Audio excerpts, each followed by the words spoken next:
Assalamualaikum warahmatullahi wabarakatuh. Om Swastiastu, Salam, Namo Buddhaya, Salam Kebajikan, Rahayu. Saya Indah Maulana Rahma, saya calon guru penggerak Angkatan 10 dari SD Negeri 7 Banjaranyar, Kabupaten Tabanan, Provinsi Bali. Pada kesempatan kali ini, saya akan memaparkan atau menampilkan video aksi nyata modul 1.4 Budaya Positif. Penyebaran pemahaman kepada rekan guru di SD Negeri 7 Banjaranyar. Latar belakang dari kegiatan ini adalah dalam rangka berbagi ilmu dan pengetahuan kepada warga sekolah tentang penerapan konsep-konsep budaya positif, motivasi perilaku manusia, posisi kontrol guru, pembuatan keyakinan kelas atau sekolah, dan penerapan segitiga restitusi. Diharapkan jika seluruh konsep inti tersebut dipahami oleh seluruh warga sekolah, maka akan terbangun budaya positif yang baik di lingkungan sekolah. Berikut adalah tujuan dari pelaksanaan kegiatan diseminasi ini adalah yang pertama, untuk meningkatkan pengetahuan dan pemahaman tentang budaya positif. Dan yang kedua, terbentuknya motivasi intrinsik pada murid dengan pembuatan keyakinan kelas atau keyakinan sekolah. Adapun tolak ukurnya sebagai berikut. Yang pertama, terlaksananya diseminasi konsep inti budaya positif di sekolah. Yang kedua, terbentuknya keyakinan kelas melalui kegiatan kesepakatan kelas yang dilakukan bersama wali kelas dan murid.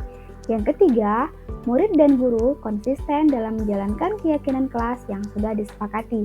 Yang keempat, terlaksananya penyelesaian masalah siswa menggunakan segitiga restitusi. Lini masa yang saya lakukan dalam pelaksanaan kegiatan diseminasi ini antara lain yang pertama, berkoordinasi dengan kepala sekolah. Yang kedua, menyusun materi dan jadwal diseminasi. Yang ketiga, melakukan diseminasi konsep inti budaya positif.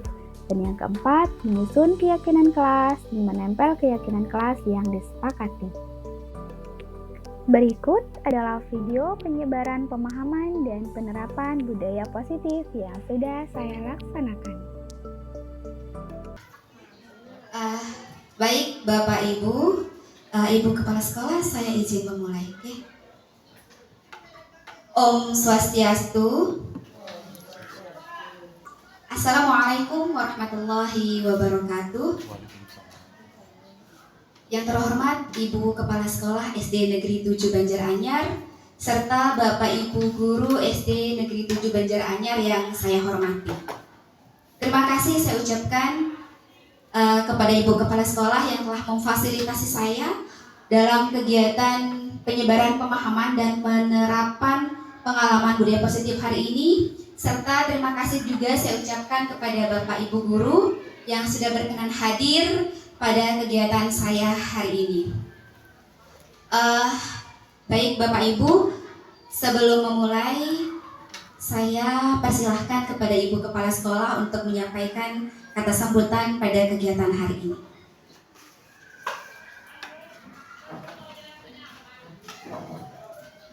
Baik, terima kasih Bu Indah atas waktunya. Selamat pagi Bapak Ibu semua. Om Swastiastu. Assalamualaikum warahmatullahi wabarakatuh. Terima kasih atas waktunya Bapak Ibu semua. Hari ini kita mengikuti kegiatan diseminasi yang berjudul penyebaran pemahaman dan penerapan pengalaman budaya positif yang dibawakan oleh Ibu Indah Maulana Rahma sebagai calon guru penggerak Angkatan 10. Terima kasih Bu Indah karena sudah mendiseminasi. Nanti kita guru-guru di sini semoga lebih paham dan bisa mempraktekkan budaya positif yang nanti Bu Indah paparkan. Dan juga semoga Bu Indah bisa memberikan atau mengajak nanti guru-guru lain agar bisa mengikuti CGP angkatan berikutnya. Karena calon guru penggerak ini adalah program yang sangat bagus dari pemerintah. Saya harapkan para guru penggerak atau yang masih CGP bisa menjadi perintis atau bisa menjadi pembawa perubahan pada kemajuan pendidikan, terutama di sekolah kita di SD Negeri 7 Banjaranyar. Ya, demikian yang bisa saya sampaikan, tidak banyak. Semoga kegiatan ini berjalan dengan baik dan lancar sesuai dengan harapan kita. Saya tutup dengan Prama Santi, Om Santi Santi Santi Om. Wassalamualaikum warahmatullahi wabarakatuh. Terima kasih saya sampaikan kepada Ibu Kepala Sekolah yang telah memberikan sambutannya tadi. Izin melanjutkan ke Ibu. Nah, baik Bapak Ibu, kita mulai nggih. Pada hari ini tepatnya Selasa 11 Juni tahun 2024 kita akan bersama-sama sharing, berbagi pengetahuan, berbagi ilmu dan belajar bersama-sama dalam penyebaran pemahaman dan penerapan pengalaman budaya positif bersama saya Indah Maulana Rahma, calon guru penggerak angkatan 10 dari SD Negeri 7 Banjaranyar, Kabupaten Tabanan, Provinsi Bali. Terima kasih. Semoga semangat. Oke. Baik. Kita lanjut. Nah, sebelum ke materi yang akan saya paparkan, kita simak dulu video berikut ini.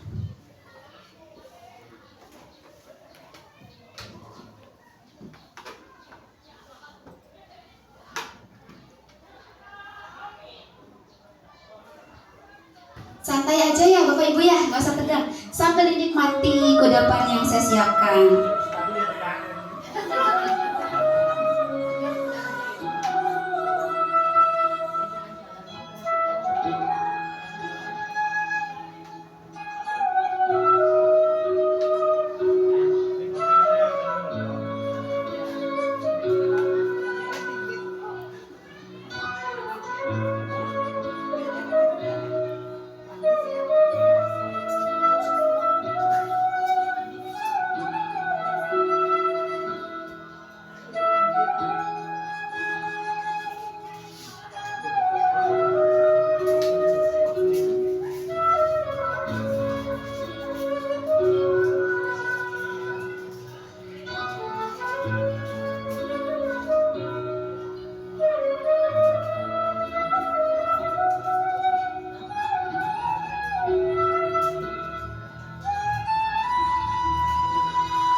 Nah, Bapak Ibu, kira-kira dari video yang saya tampilkan tadi tentang filosofi bambu, adakah yang bisa menyimpulkan terkait dengan filosofi bambu tadi?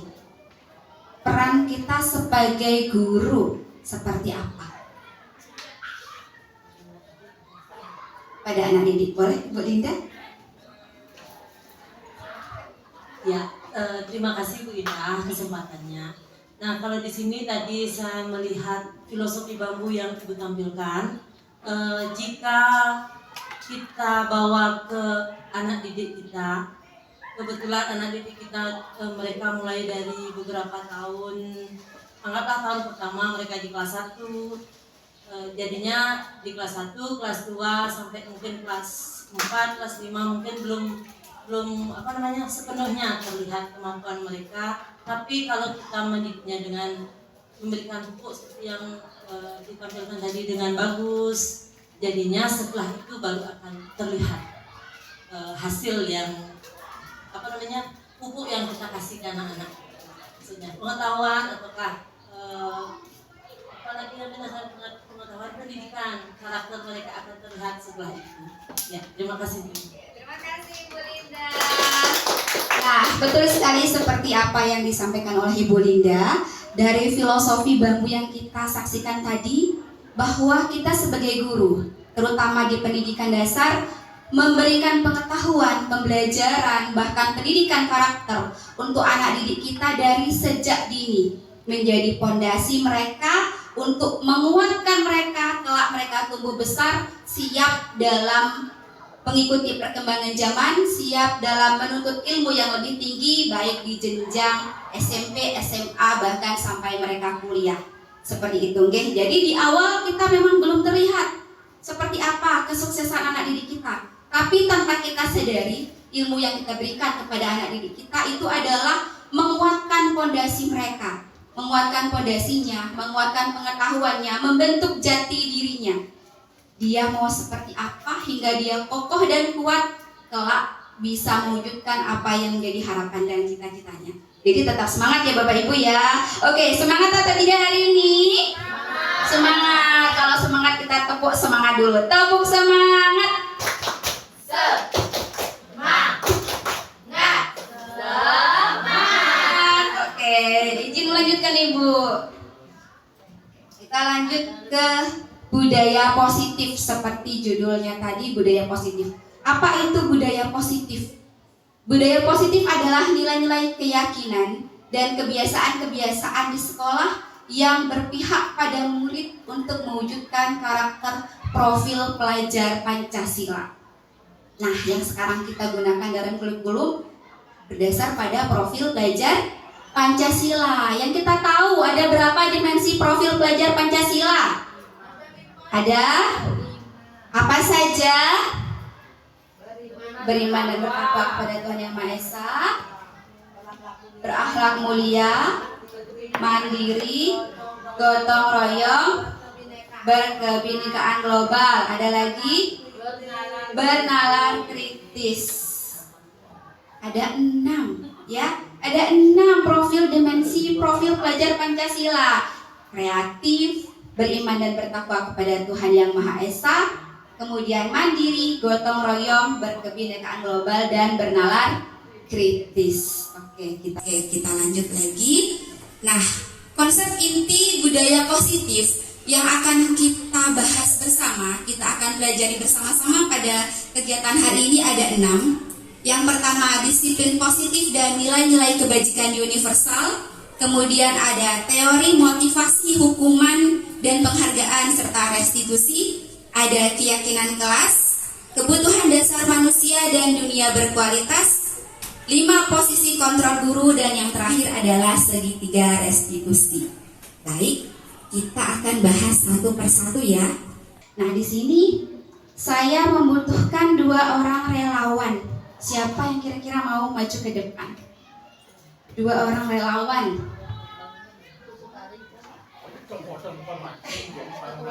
Ayo. Oh, Pak Komang, sama satu lagi, sama Bu Sutari. Oke, silakan Bu Sutari. Wah, kombel kita. Oh, couple nih bajunya ini. Nah, di sini saya ada sebuah game. Kira-kira yang mau memegang kertas ini siapa? Oh, Bu Sutari. Nah, Bu Sutari, silahkan Ibu tulis sesuatu yang berharga atau sebuah rahasia atau apapun itu yang tidak boleh diketahui oleh Pak Komang. Bebas. Silahkan ditulis apa saja. Saya menebak apa yang dibuat. Hebat ya Pak Komang ya, sudah bisa menebak ya.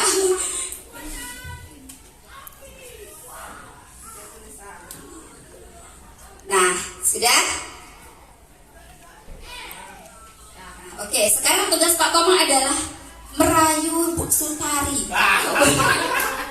Berusaha merayu sampai tulisan itu bisa didapatkan. Nah, sekarang terserah Bu Sutari mau dikasih atau tidak. Ya. Oke, silahkan dimulai.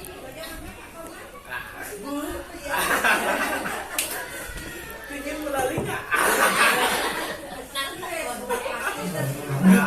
Saya pingin. Kalau pingin, itu kita melalui. Ngapain nggak berani?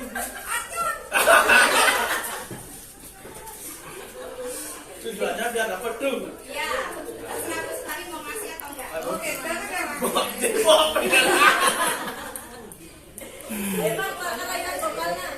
ya, ini Bu, kalau ingin kita coba membawa sesuatu, apa itu yang dibawa itu? Di samping kertas itu bawa uang nggak? Oh, ya. Bisa dilihat kertasnya, kertas apa yang dibawa? Jangan, uang dulu. Saya uang. Ditukar dengan uang ya? Ya nanti saya traktir di sana Bu. Ibu mau beli apa nanti saya ganti.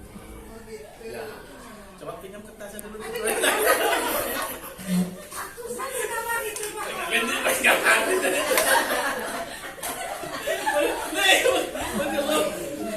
Oke, berhasil Pak? Berhasil. Oke. Oh, ternyata tulisannya shopping, berarti mau diajak shopping gitu Pak. Oke, terima kasih tepuk tangan untuk Bu Sutari dan Pak Komang. Berhasil ya. Nah, pertanyaannya dari yang dipraktekkan oleh Bu Sutari dengan Pak Komang tadi, apakah Pak Komang berhasil mendapatkan kertas yang dipegang Bu Sutari? Berhasil. Tepuk tangan dulu untuk Pak Komang. Rayuannya maut, berhasil. Oke. Kemudian dari kegiatan yang tadi, yang memegang kendali kontrol itu sebenarnya siapa? Bu Sutari atau Pak Komang? Bu Sutari. Berkat rayuan dari Pak Komang artinya luluh ya Bu Sutari ya? Luluh. Nah, yang memegang kendali kontrol adalah Bu Sutari. Bukan Pak Komang ya, Pak Komang ya? Pak Komang hanya merayu, membujuk sampai bujukannya berhasil. Nah, oke. Di sini ada miskonsepsi teori kontrol. Yang pertama, ilusi guru mengontrol murid. Itu ilusi, guru mengontrol murid. Kemudian ada ilusi bahwa semua penguatan positif, efektif, dan bermanfaat. Kemudian ada lagi miskonsepsi teori kontrol, yaitu ilusi bahwa kritik dan membuat orang merasa bersalah dapat menguatkan karakter. Kita kritik, kita buat dia merasa bersalah, maka karakternya akan menjadi kuat. Itu adalah sebuah ilusi atau miskonsepsi. Kemudian ilusi bahwa semua penguatan positif, efektif, dan bermanfaat. Itu hanya ilusi atau miskonsepsi. Yang terakhir, ilusi bahwa orang dewasa memiliki hak untuk memaksa. Nah, ini paling sering ya. Kita orang dewasa nih sering maksain, baik ke adik kita, apalagi kadang ke anak kita ya. Mereka tidak mau, tetap kita paksa. Nah, itu adalah sebuah miskonsepsi. Lanjut lagi. Bagaimana seseorang bisa merubah dari paradigma stimulus respon kepada pendekatan teori kontrol?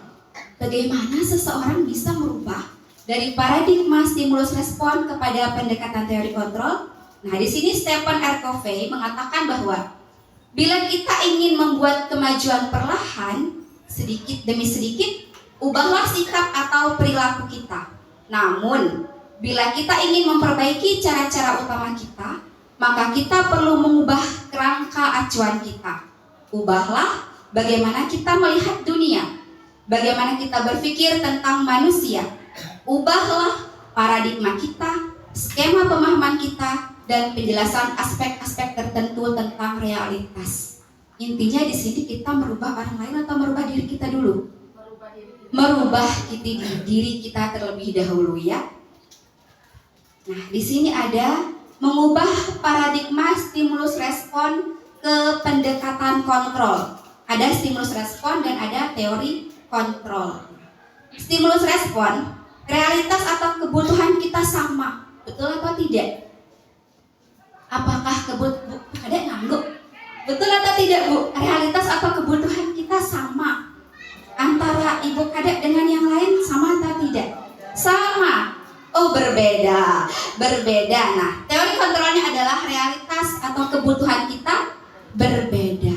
Kemudian di stimulus respon lagi, semua orang melihat hal yang sama. Tidak kan? Nah, teori kontrolnya, setiap orang memiliki gambaran yang berbeda. Stimulus respon, kita mencoba mengubah orang agar berpandangan sama dengan kita. Tidak.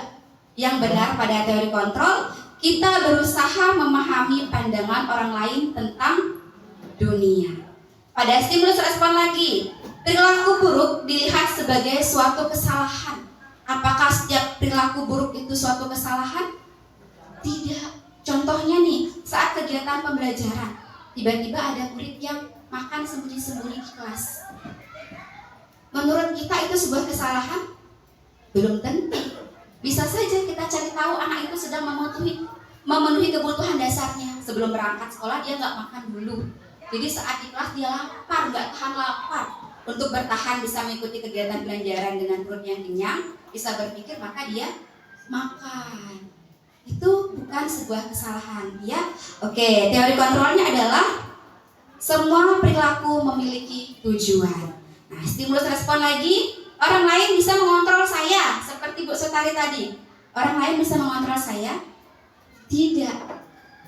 Hanya Anda yang bisa mengontrol diri sendiri. Kalau Bu Sutari nggak mau ngasih, ya sudah.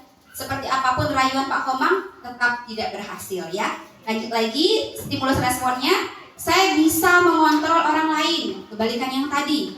Teori kontrolnya, Anda tidak bisa mengontrol orang lain. Pemaksaan ada pada saat bujukan gagal.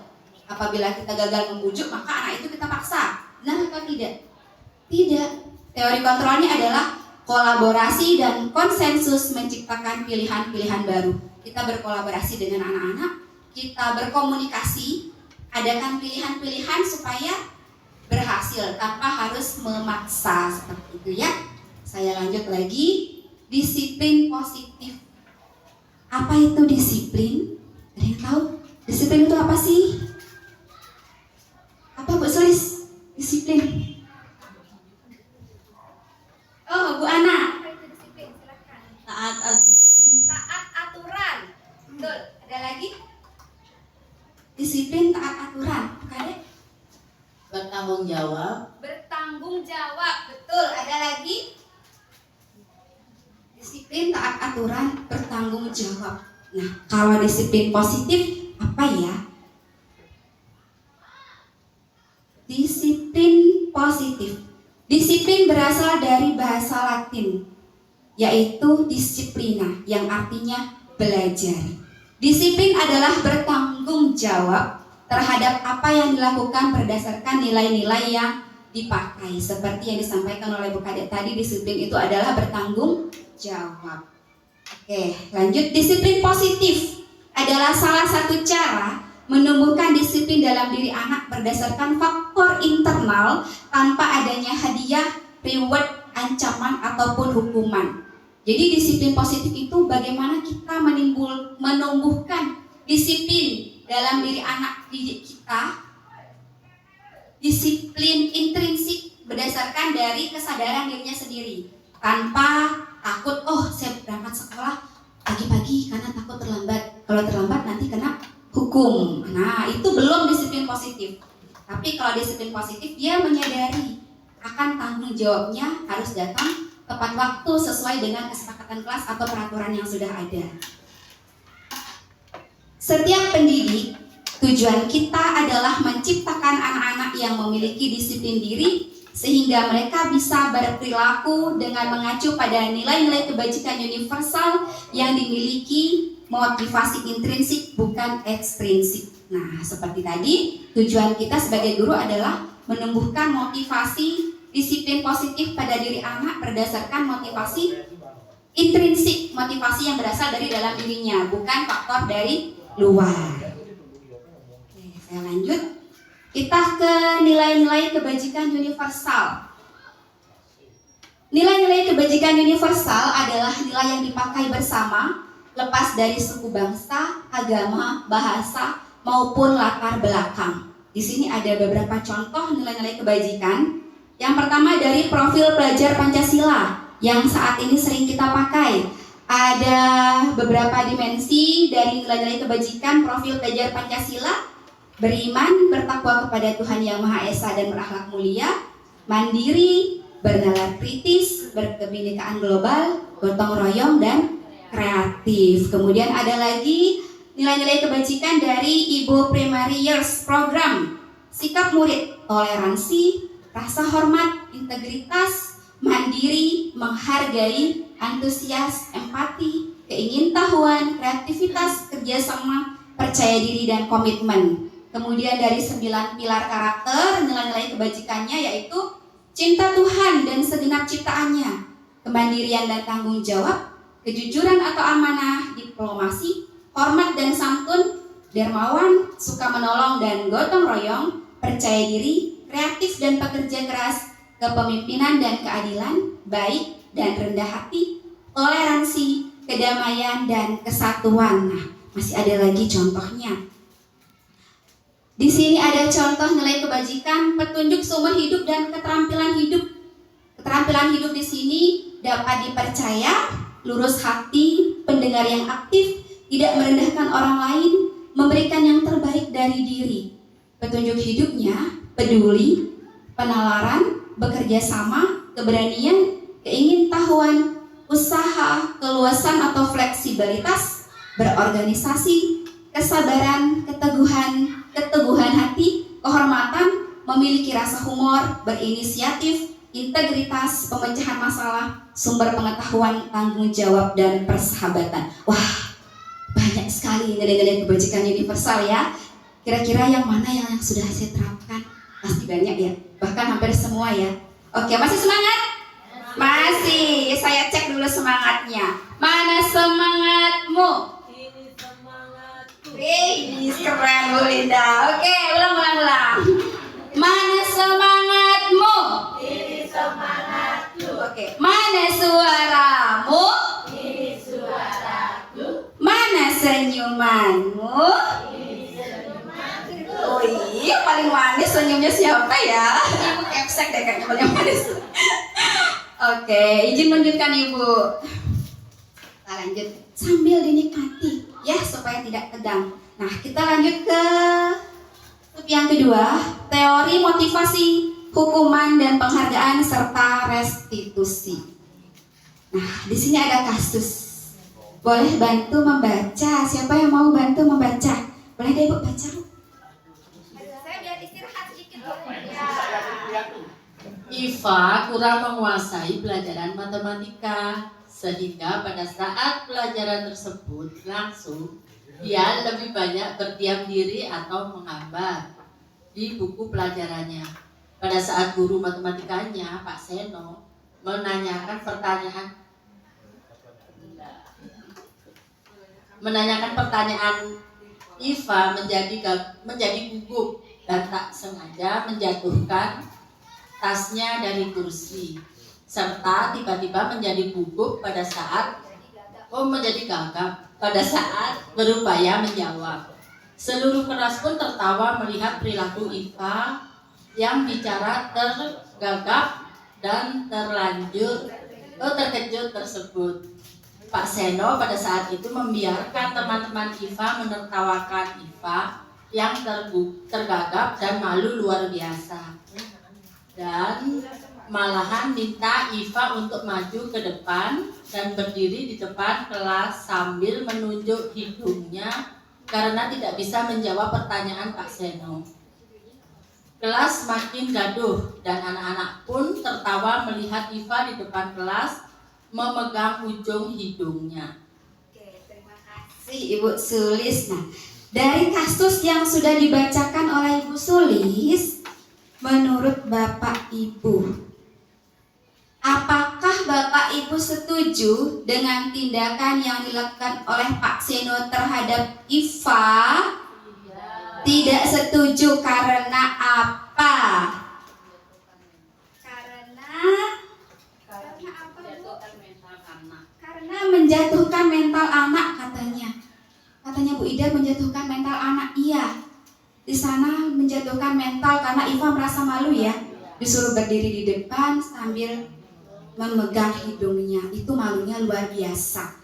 Nah, menurut Bapak Ibu, tindakan Pak Seno tersebut hukuman atau restitusi?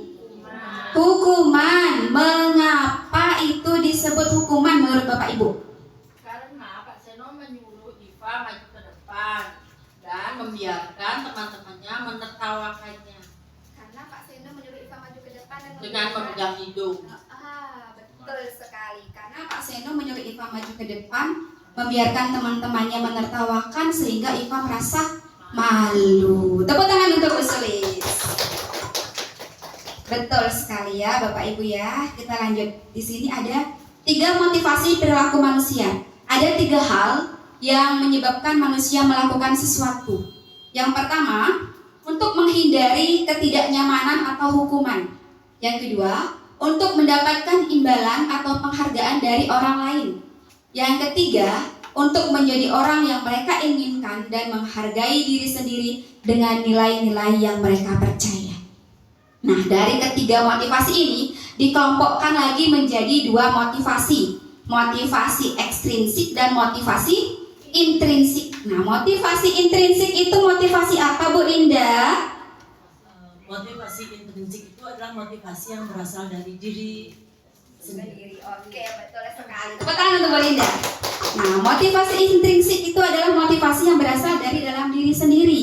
Sedangkan motivasi ekstrinsik itu adalah motivasi yang berasal dari luar atau dari orang lain. Nah, dari ketiga motivasi perilaku manusia ini, motivasi yang pertama dan kedua untuk menghindari ketidaknyamanan atau hukuman dan untuk mendapatkan imbalan atau penghargaan dari orang lain itu termasuk dalam motivasi ekstrinsik.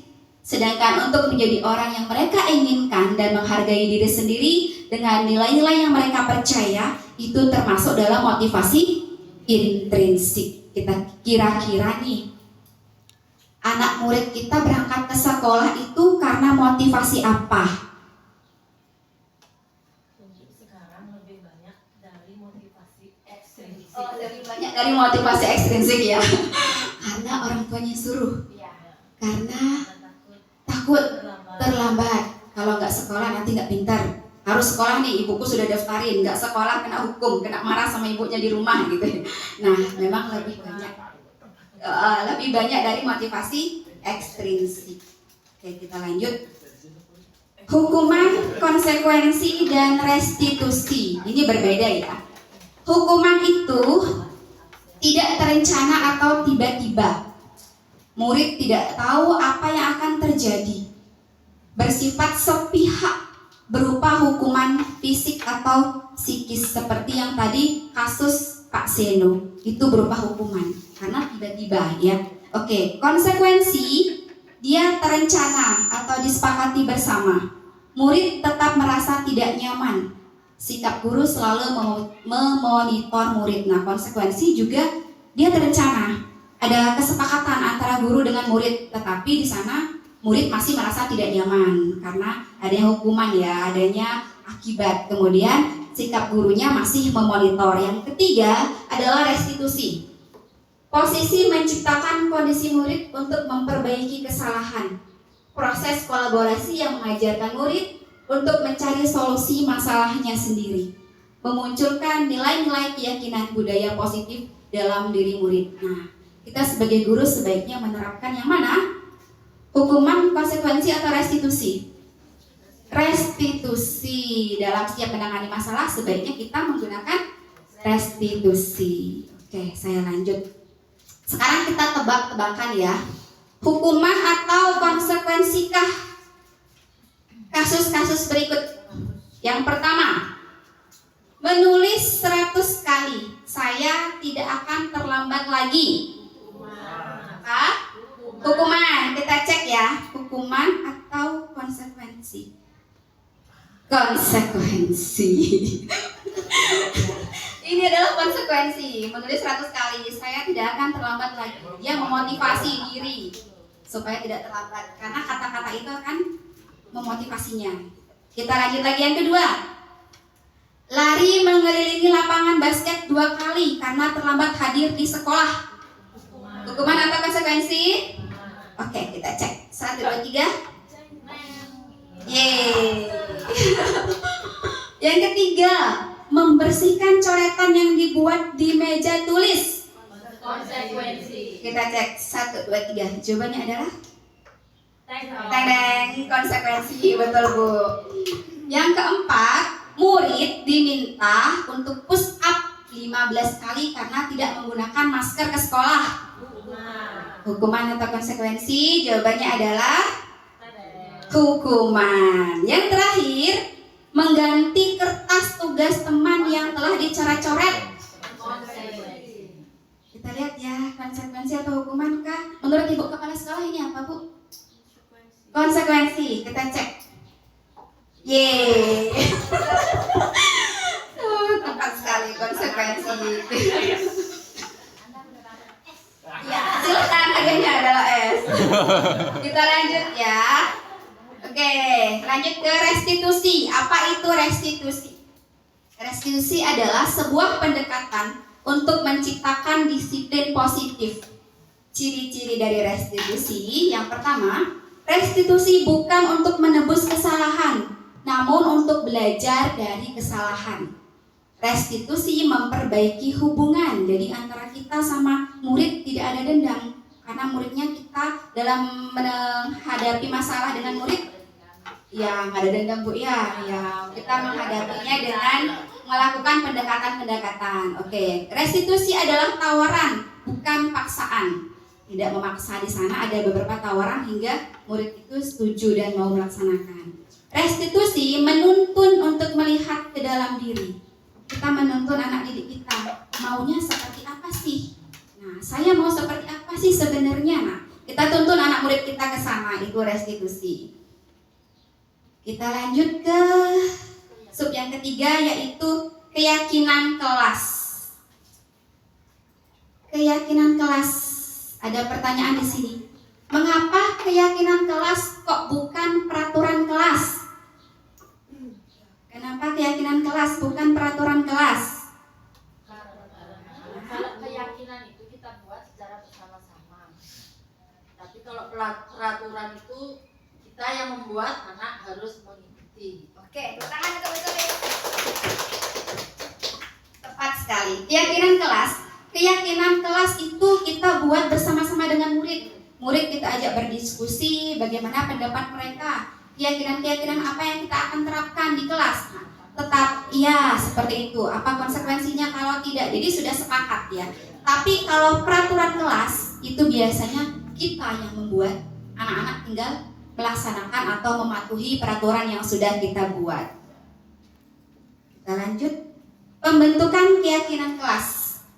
Keyakinan kelas itu bersifat abstrak. Keyakinan kelas berupa pernyataan-pernyataan universal, dibuat dalam bentuk positif, tidak terlalu banyak sehingga mudah diingat dan dipahami, sesuai dengan kondisi kelas sehingga mudah diterapkan. Semua warga kelas dilibatkan dalam pembentukan keyakinan kelas. Jadi keyakinan kelas 1, 2, 3 itu belum tentu sama, mengikuti dengan situasi kelas, mengikuti dengan karakter anak-anak di kelas masing-masing ya.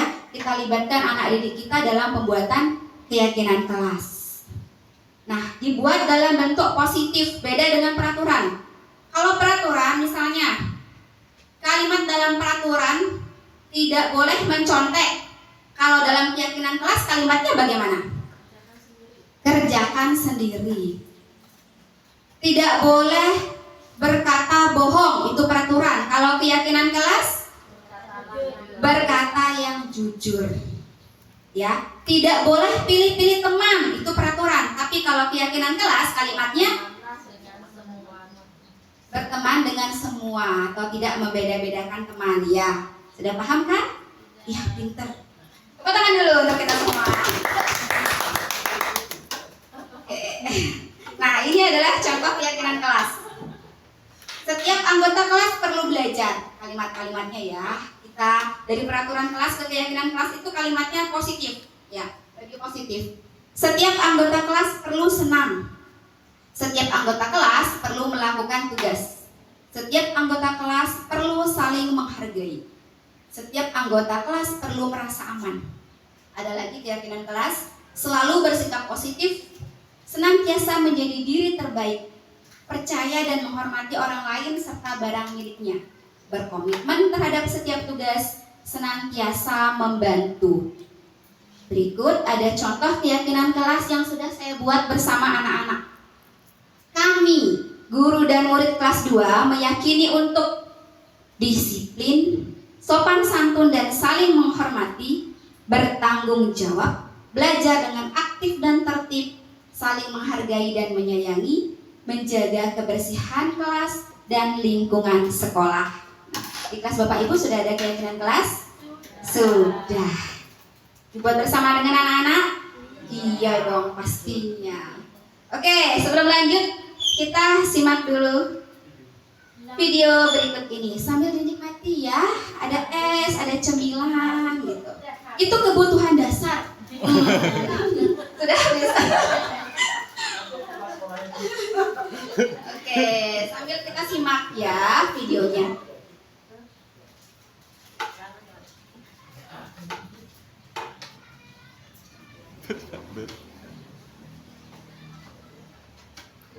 Ini tadi daripada ke icon yang ada di sini.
Sudah?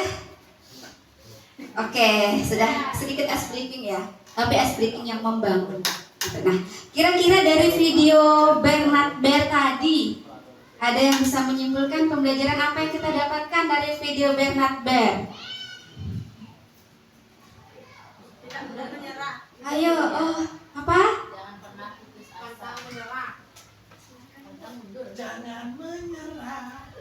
Mimpi apapun yang ingin kita wujudkan, jangan sampai kita menyerah dengan begitu saja. Terus berusaha dan yakin serta niat sehingga apa yang kita inginkan dapat tercapai seperti itu. Tapi pokoknya jangan putus asa, itu aja intinya. Semangat. Intinya yakin. Tangan dulu. Oke. Benar sekali. Apapun mimpi kita, harapan kita, terutama kita sebagai guru, kita berharap anak didik kita dapat meningkatkan potensi yang dia miliki. Jangan berkecil hati, jangan pernah putus asa. Awalnya seperti Bernard tadi, dari awal kita lihat di video, dia naik ke lemari aja nggak bisa ya, nggak bisa, apalagi mau naik ke gunung es dengan keterbatasan, dengan 2 palu yang ternyata satu jatuh, satunya jatuh lagi, bingung nih. Ternyata tanpa disadari ada potensi dalam dirinya dia. Dia sudah punya aset yang bisa membawa dia sampai ke puncak gunung es. Begitu juga dengan kita. Terkadang kita minder, tidak percaya diri, saya nggak bisa. Padahal sebenarnya kita bisa. Seperti yang Bu Kadek bilang, usaha, pantang menyerah, semangat. Nah, ternyata Bernard Baer bisa berhasil sampai ke puncak gunung es, mewujudkan harapan dan impiannya. Tapi ya gitulah, Bernard Baer tetap gagal. Bernard Baer beda dengan kita ya. Nah, yang kita ambil positifnya, tetap semangat, pantang menyerah dan yakin kalau kita mampu, kita bisa. Oke, Ibu, saya izin melanjutkan. Yakin intinya, betul. Oke. Berikutnya, yang keempat, 5 kebutuhan dasar manusia. Ada 5 kebutuhan dasar manusia. Nah, kebutuhan dasar manusia adalah segala sesuatu yang kita lakukan atau usaha terbaik yang kita lakukan untuk mendapatkan apa yang kita inginkan.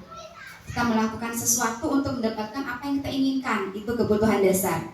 Semua tindakan yang kita lakukan memiliki tujuan tertentu, dan semua usaha terbaik yang kita lakukan adalah dalam rangka agar kebutuhan dasar kita terpenuhi dengan baik.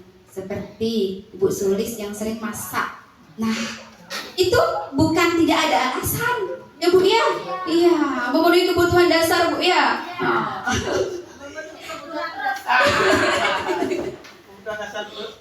Seperti Pak Komang yang rajin olahraga nih, bukan semata-mata karena hobi saja, tapi agar sehat, kebutuhan biar penampilannya tetap oke ya Pak ya.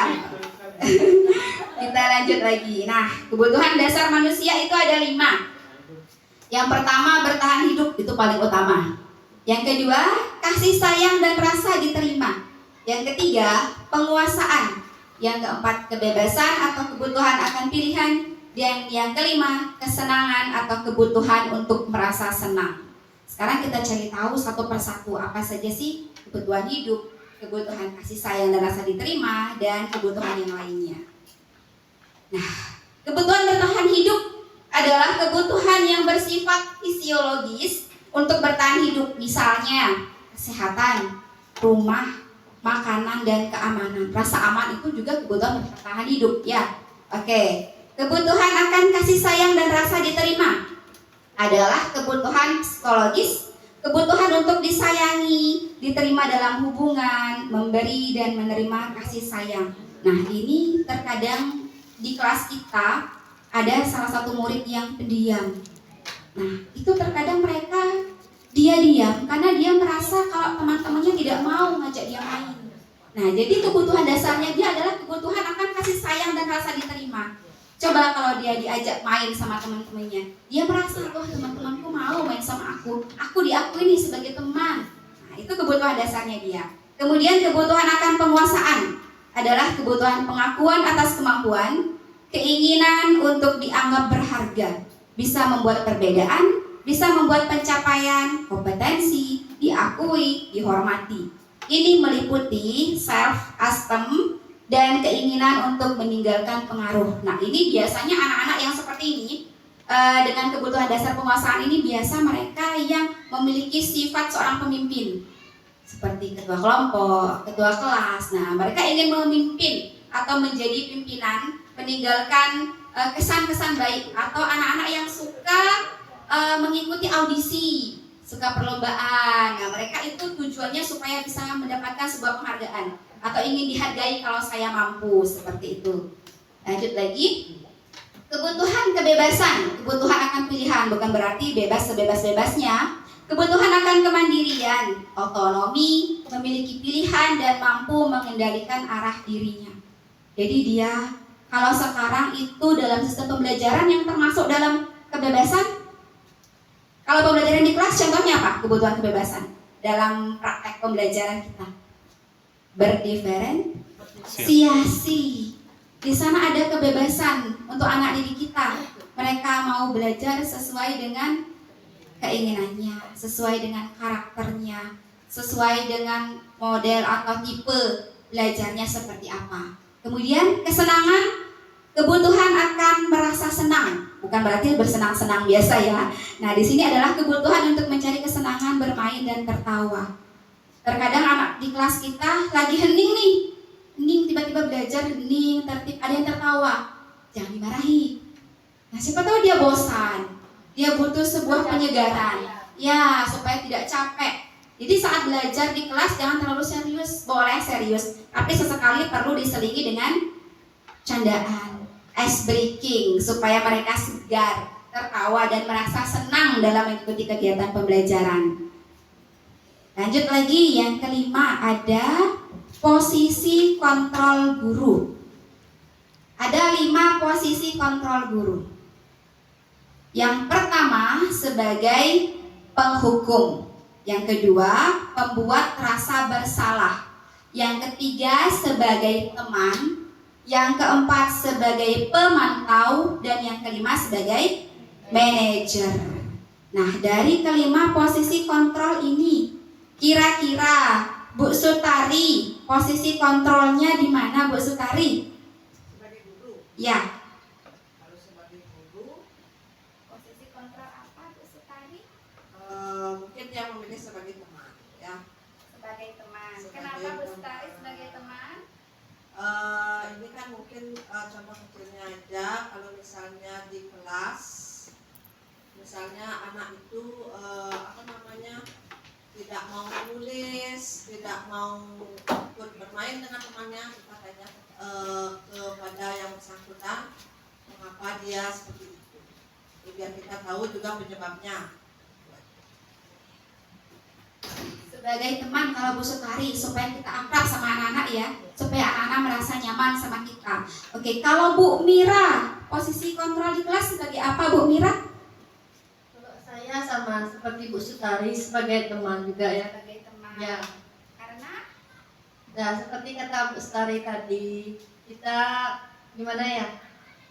Kita sama siswa itu, anggaplah siswa itu seperti teman kita, sehingga kalau ada masalah tuh dia bisa cerita sama kita seperti itu. oke, supaya mereka nyaman dan mau bercerita kepada kita karena merasa kita adalah temannya. Oke. Nah, dari kelima posisi kontrol, yuk kita lihat. Di sini ada beberapa contoh kata-kata yang diucapkan dalam masing-masing posisi kontrol. Posisi kontrol sebagai guru dalam kasus murid datang terlambat ke sekolah. Nah, bisa kita lihat kembali dalam kasus murid datang terlambat ke sekolah. Posisi kontrol sebagai penghukum, kata-kata yang diucapkan adalah hormat kepada bendera selama 1 jam. Nah, sebagai penghukum ini lebih meninggalkan kesan sifatnya menyakiti, baik psikologis maupun fisik terhadap anak-anak, sehingga anak-anak merasa ada trauma, ya, ada rasa ketidaksukaan. Nah, kemudian pada pembuat rasa bersalah, kata-kata yang diucapkan pada kasus murid datang terlambat ke sekolah, berapa kali Ibu kasih tahu, kamu selalu saja datang terlambat. Enak nggak kalau digituin? tidak enak, merasa bersalah kan, gak pede jadinya. Duh, lagi-lagi aku salah. Kemudian pada posisi teman, pada kasus murid datang terlambat ke sekolah, kata-kata yang bisa diucapkan oleh guru atau biasa diucapkan oleh guru, ayo dong patuhi aturan sekolah, seolah-olah guru itu merayu. Ya sudah, tidak apa-apa, lain kali jangan terlambat lagi. Nah, pada kasus yang lain, misalnya nih, anak-anak menumpahkan minuman. Kalau sebagai teman, ibu guru akan bilang seperti ini, ya sudah nggak apa-apa, nanti ibu yang ngepel. Nah, kita tidak mengarahkan anak-anak untuk bertanggung jawab kalau posisi teman. Misalnya dia numpahin sesuatu, udah nggak apa-apa, sana dah main, nanti ibu yang nyapu, ibu yang beresin. Itu teman, ya. Oke, kalau sebagai pemantau, kata-kata yang diucapkan, kamu tahu peraturan di sekolah kita, kamu tahu konsekuensinya. Mulai besok, kamu tidak boleh terlambat lagi. Tidak ada tindak lanjut di sana. Tidak ada pembentukan penyelesaian masalah di sana. Nah, dia menanyakan aturan-aturan, tapi tidak ada penyelesaian masalah yang dicari oleh murid. Tidak ada penyelesaian di sana ya. Nah, oke. Kalau posisi satu lagi apa? Yang belum, manajer. Satu lagi tadi sebagai penghukum sudah, sebagai teman sudah, pemantau, membuat merasa bersalah. Satu lagi sebagai manajer. Kalau sebagai manajer, kata-kata yang diucapkan, apakah kamu tahu apa kesalahanmu? Tanya dulu ke anak. Keyakinan kelas apa yang sudah kamu langgar? Kita tanya lagi. Kesalahan yang dia lakukan itu melanggar keyakinan kelas atau tidak? Nah, dia akan berpikir di sana. Oh, iya. Pasti akan menjawab, iya Bu, saya melanggar keyakinan kelas. Apa yang kamu langgar? Kemudian, kira-kira apa yang akan kamu lakukan agar tidak terulang lagi? Jadi kita kembalikan lagi ke diri anak kita, kembalikan lagi ke diri murid kita. Kalau kita sebagai manajer, solusinya dia sendiri yang cari. Supaya kamu tidak terlambat, apa yang akan kamu lakukan? Kalau Bu Ida sebagai murid, nah, saya sebagai manajer nih, apakah kamu tahu apa kesalahanmu? Datang terlambat, tahu. Keyakinan kelas apa yang sudah kamu langgar? Disiplin. Kira-kira apa yang akan kamu lakukan supaya tidak terlambat lagi? Besok datang lebih pagi.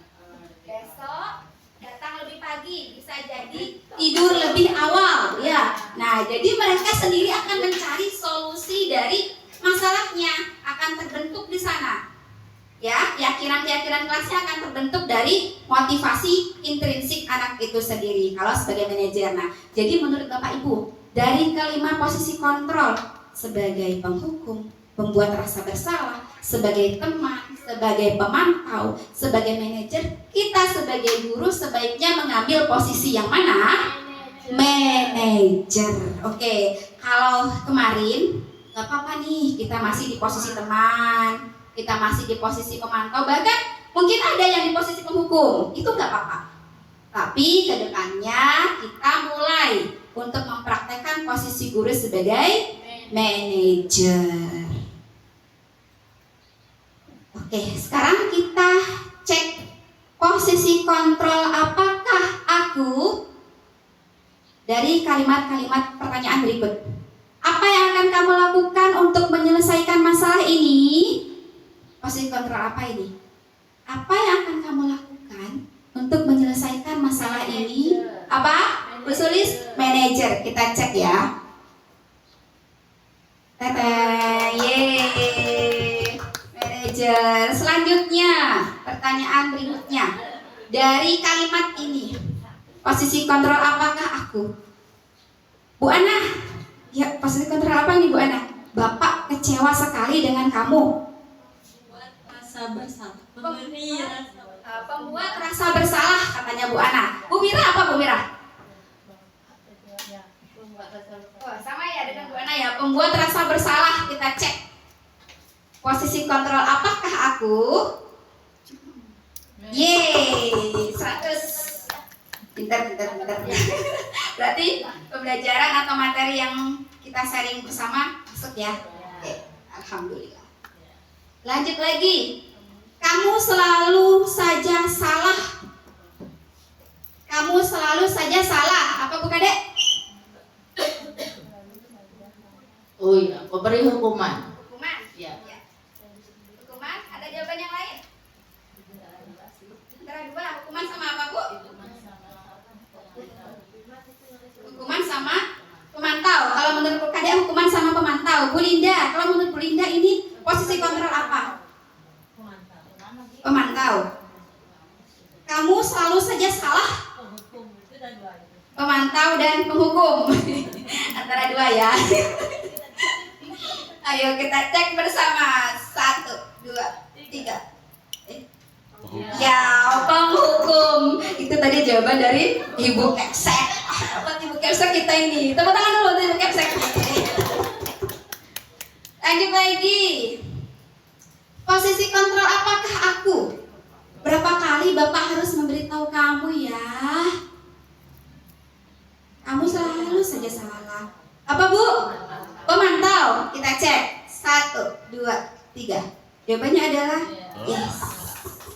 Pemantau. Lanjut lagi. Budiah. Nih Budiah, saya tanya Budiah nih.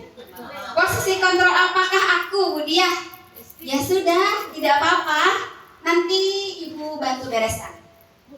Kayaknya teman, kita bestie deh.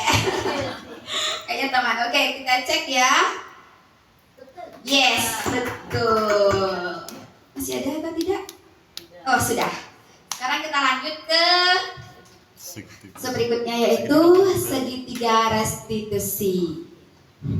Izin melanjutkan Ibu. Segitiga restitusi. Apa itu segitiga restitusi? Segitiga restitusi adalah suatu proses dialog yang dijalankan oleh guru agar dapat menghasilkan murid yang mandiri dan bertanggung jawab. Nah, segitiga restitusi ini adalah dialog yang dilaksanakan oleh guru untuk menghasilkan murid yang mandiri dan bertanggung jawab. Dalam segitiga restitusi ada 3 tahapannya. Yang pertama, menstabilkan identitas. Yang kedua, validasi tindakan yang salah. Yang ketiga, menanyakan keyakinan. Nah, segitiga restitusi ini adalah tahapan kita dalam menyelesaikan sebuah masalah.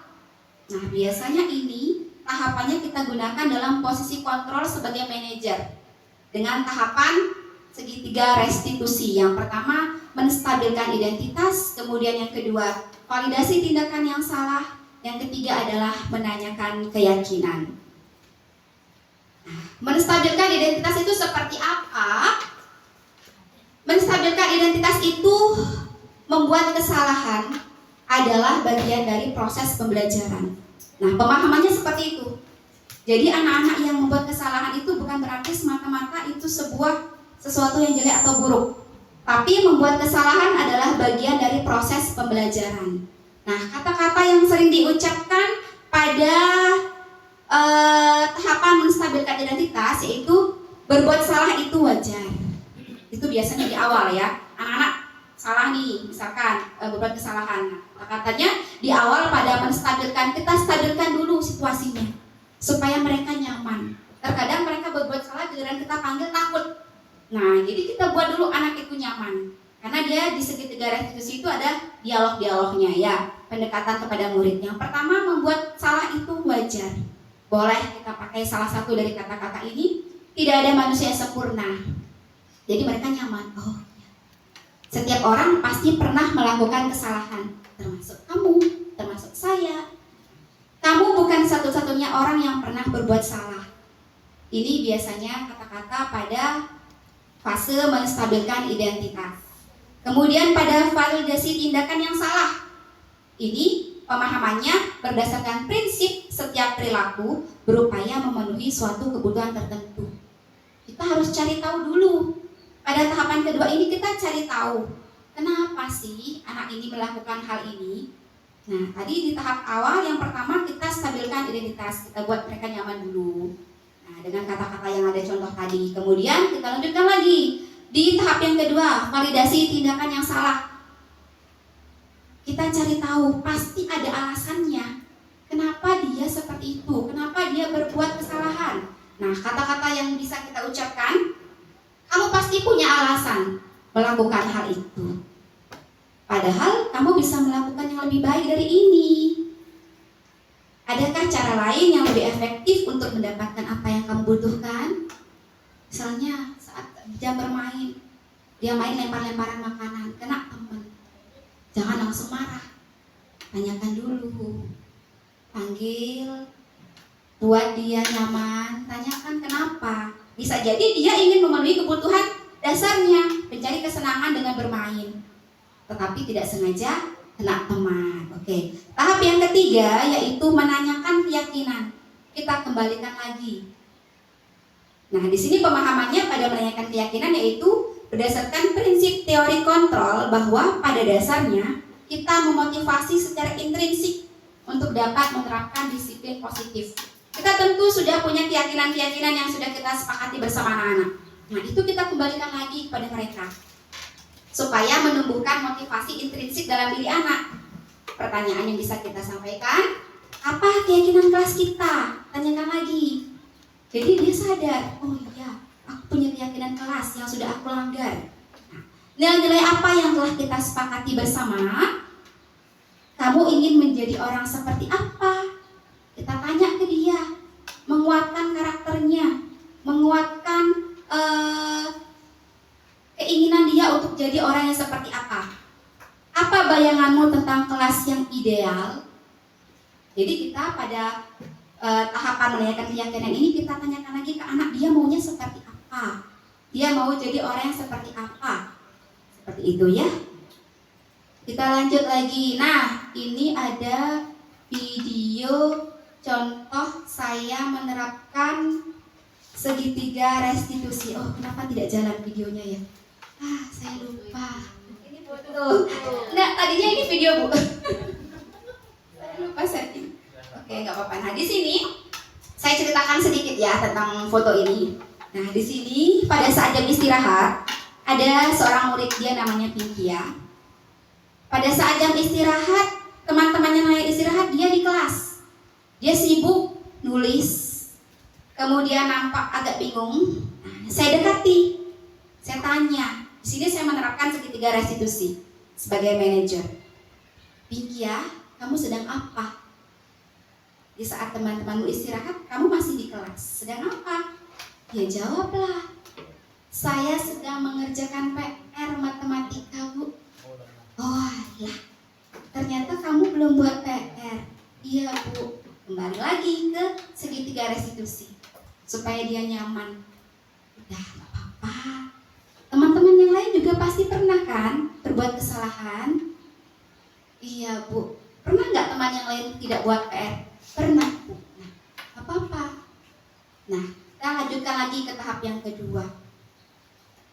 Pinkia, kita punya keyakinan kelas. Ada, Bu. Kira-kira kalau Pinkia tidak membuat PR, keyakinan kelas apa yang Pinkia langgar? Saya tidak bertanggung jawab, Bu. Nah, jadi dia tahu dari keyakinan kelas itu, dia ingat, oh, saya tidak bertanggung jawab, Bu, karena tidak mengerjakan PR. Nah, saya tanya lagi, ini pengalaman saya ya. Saya tanya lagi, bertanggung jawab itu perlu atau tidak, Pinkia? Perlu, Bu.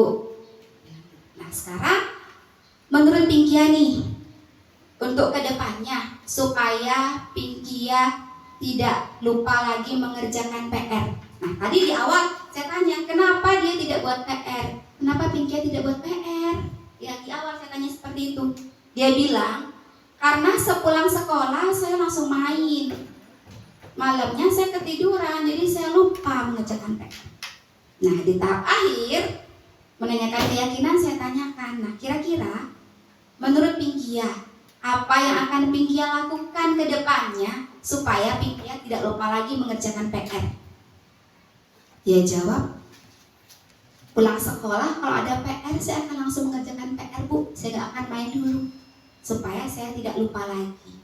Nah, itu membangun keyakinan dalam dirinya, memotivasi dirinya sendiri supaya tidak lupa lagi mengerjakan PR, bukan karena saya yang suruh. Itu saya tanyakan ke dia supaya menumbuhkan motivasi intrinsiknya, seperti itu. Kemudian, nah ini tanggapannya dia terkait dengan segitiga restitusi yang sudah saya terapkan. Oke, terakhir adalah penutup dan tahap akhir nih. Oke, masih semangat? Oke, saya kasih speaking dulu. Kalau saya bilang tepuk satu kali, ucapkan yes, ya. Kalau saya bilang tepuk dua kali, ucapkan oke. Jadi sambil tepuk sambil ucapkan, ya. Ya. Tepuk satu, yes. Tepuk satu, yes. Tepuk satu, yes. Tepuk dua, oke. Tepuk dua, oke. Tepuk dua, oke. Tepuk satu dua, yes, oke. Tepuk satu dua, yes, oke. Oke, saya lanjut di penutupan terakhir, Ibu. Nah, kesimpulannya, dalam penerapan program disiplin positif, hendaknya guru memiliki standar kepribadian, profesional, dan sosial yang baik, di mana guru mampu merefleksi dirinya dalam posisi kontrol saat ini. Bagaimana perjalanan dirinya sebagai among atau manajer yang menuntun murid-murid menjadi insan yang mandiri, merdeka, dan bertanggung jawab sesuai dengan standar nasional pendidikan. Nah, seperti itu nggih hasil sharing-sharing kita. Nah, sekarang saya ingin dari Bapak Ibu merefleksi untuk kegiatan hari ini. Ada yang mau merefleksikan? Silahkan. Ayo, siapa? Ibu kepala sekolah? Oh, bukan. Bapak Ibu. Berikan ke Bapak Ibu guru. Ayo, Ibu siapa, Bu? Bu tunjuk, Bu. Siapa untuk merefleksikan? Bu Linda, boleh deh. Bu Linda, silakan Bu Linda berdiri, Bu Linda. Merefleksikan kegiatan hari ini. Berdiri dong, Bu Linda. Terima kasih Bu Indah atas apa namanya tadi? Diseminasinya. Nah, ini sangat bermanfaat bagi kami, di mana posisi kontrol kita sebagai guru, apa namanya tadi, jadi manajer gitu ya. Nah, mungkin itu nanti akan kita terapkan. Semoga saja nanti kedepannya kita sama-sama bersama teman-teman di sini bisa menerapkan apa namanya posisi kontrol kita itu dengan baik, dengan tepat. Ya, itu saja sih. Sama segitiga restitusi yang tadi. Ya, mungkin dari teman lain silahkan tambahkan ya. Terima kasih, tepuk tangan untuk Bu Linda. Terima kasih Bu Linda. Sebentar. Hasil refleksi dari Bu Linda. Saya punya hadiah. Saya bawa 2 hadiah. Bu Linda boleh pilih salah satu, ada ballpoint, ada notebook. Saya pilih notebook aja. Oke. Saya bisa nyimpan catatan apa namanya kenakalan anak-anak. Itu bukan kenakalan, Bu, kreatif Bu ya. Kreatif. Ya, betul. Silakan Bu Linda. Terima kasih. Satu lagi, ada yang mau merefleksi? Ya, silakan. Refleksi satu lagi. Ayo, Bu Sulis deh, Bu Sulis refleksi.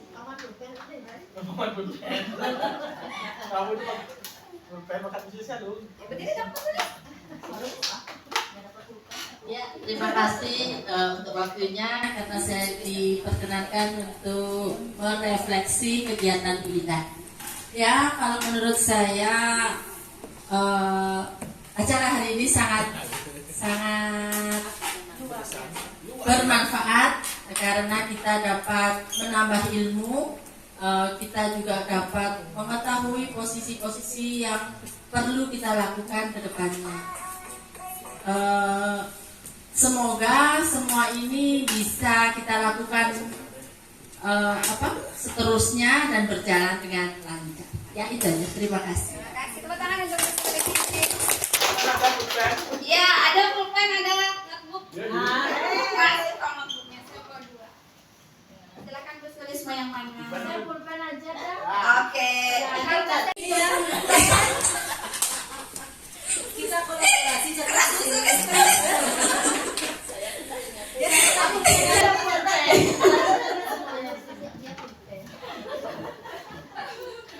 Oke, tapi Rakasi tadi bukan karena yang dapat pulpen ya Bu Sulis ya. Itu motivasi intrinsik ya. Iya, bukan karena motivasi ekstrinsik ya Bu ya. Oke, baik Bapak Ibu. Terima kasih atas waktunya, terima kasih juga atas Ibu Kepala Sekolah atas waktu dan kesempatan yang diberikan kepada saya. Semoga pemaparan hari ini, sharing-sharing kita hari ini terkait dengan modul yang sudah saya pelajari di modul 1.4 yaitu budaya positif dapat kita terapkan di sekolah kita untuk anak didik kita, untuk kemajuan sekolah kita. Kurang lebihnya saya mohon maaf. Saya akhiri dengan para pesanti. Om Santi Santi Santi Om. Wassalamualaikum warahmatullahi wabarakatuh.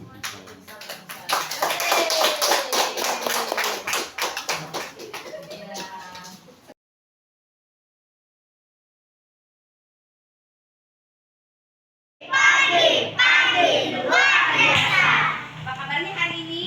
Sehat semuanya? Sehat. Sudah sarapan tadi pagi sebelum berangkat sekolah?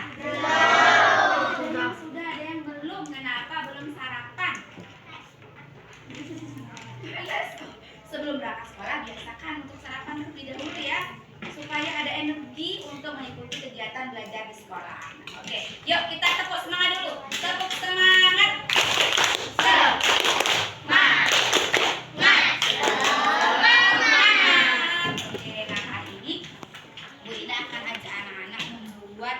Sebuah keyakinan kelas. Kita punya peraturan kelas? Punya. Anak-anak tahu peraturan kelasnya apa? Tahu. Nah, peraturan kelas akan kita ubah menjadi sebuah keyakinan kelas. Nah, kok keyakinan kelas ya Bu? Bukan peraturan kelas. Ada yang tahu kira-kira? Kalau peraturan kelas yang membuat siapa? Bu Guru. Peraturan kelas yang membuat Bu Guru. Yang mematuhi atau yang mengerjakan peraturan kelasnya siapa? Murid atau siswa. Nah, sekarang kita ubah namanya menjadi keyakinan kelas. Bedanya apa dengan peraturan kelas? Kalau peraturan kelas tadi yang membuat siapa? Bu Guru. Kalau keyakinan kelas yang membuat kita, Bu Guru dan murid-murid. Jadi kita akan membuat sebuah keyakinan kelas yang dibuat oleh Ibu Guru bersama anak-anak, yang mematuhi juga Ibu Guru dan murid-murid. Oke, sekarang kita buat peraturan kelas, ubah menjadi sebuah keyakinan kelas. Kalau peraturan kelas apa yang anak-anak ingat peraturan kelasnya? Apa? Tidak boleh? Tidak boleh berkata kasar, itu peraturan kelas. Apalagi? Tidak boleh bermain HP. Kalau peraturan kelas tidak boleh berkata kasar, kita ubah menjadi sebuah keyakinan kelas. Kita ganti kata-katanya menjadi kata-kata yang baik. Tidak boleh berkata kasar, berarti harus berkata yang baik atau yang sopan. Jadi kita ubah kata-katanya menjadi berkata yang sopan. Kalau peraturan kelasnya tidak boleh mencontek, kita ubah ke keyakinan kelas menjadi, kalau mencontek itu jujur atau tidak? Tidak, sama dengan berbohong. Berarti kalau kita ubah menjadi bersikap yang jujur. Bisa buat keyakinan kelas? Oke. Anak-anak ingin jadi seperti apa? Itu keyakinan kelas. Kita ingin kelas kita ini seperti apa? Kita anak-anak itu ingin jadi yang seperti apa? Saya ingin disiplin. Berarti harus bersikap disiplin. Apalagi yang kita inginkan?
Sudah?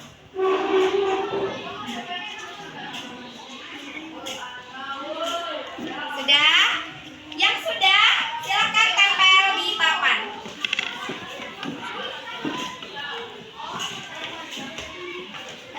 Ya, tempel.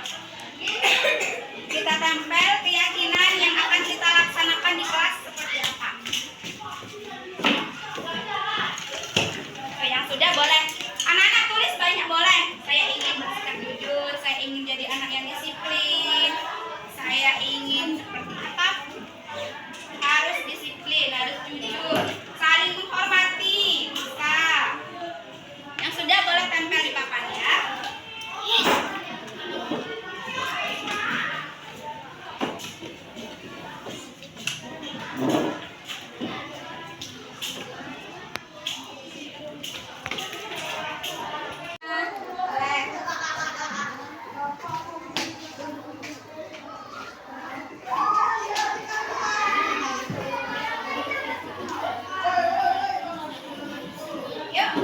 udah.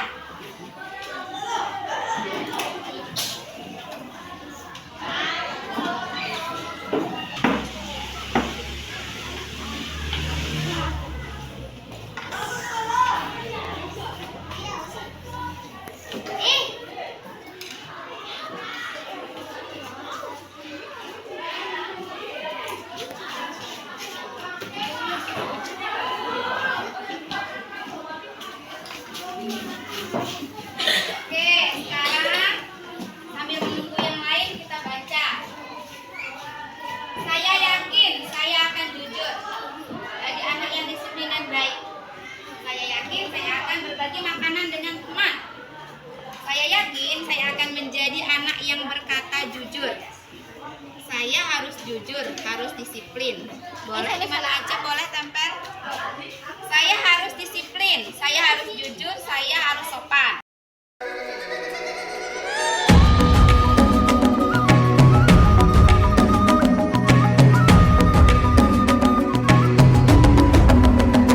Bangun dan bukalah matamu, saatnya meraih mimpimu. Arahkan pandangan ke depan, Tuhan kan menuntunmu.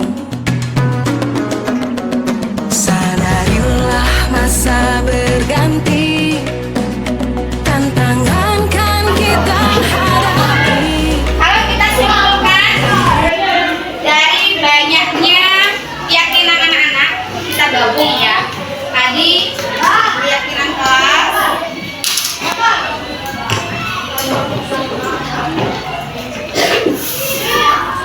satu, ada apa tadi? Apa? Berkata jujur atau bersikap jujur. Apa lagi tadi? Tidak berkata, berarti berkata ya. Baik.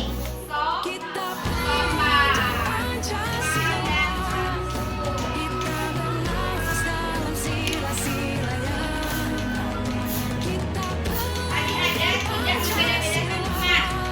Lain dengan teman berarti saling menghormati.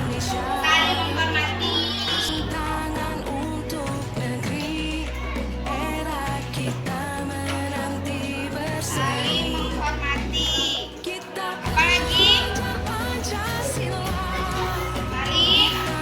Saling menghormati apa? Tidak boleh membuli teman. Kalau tidak membuli teman berarti saling tidak membuli. Saling berteman, tidak membeda-bedakan, tidak membuli berarti saling menyayangi. Saling menyayangi. Jujur, saling menyayangi, bersikap jujur, sopan dan santun, saling menghormati, saling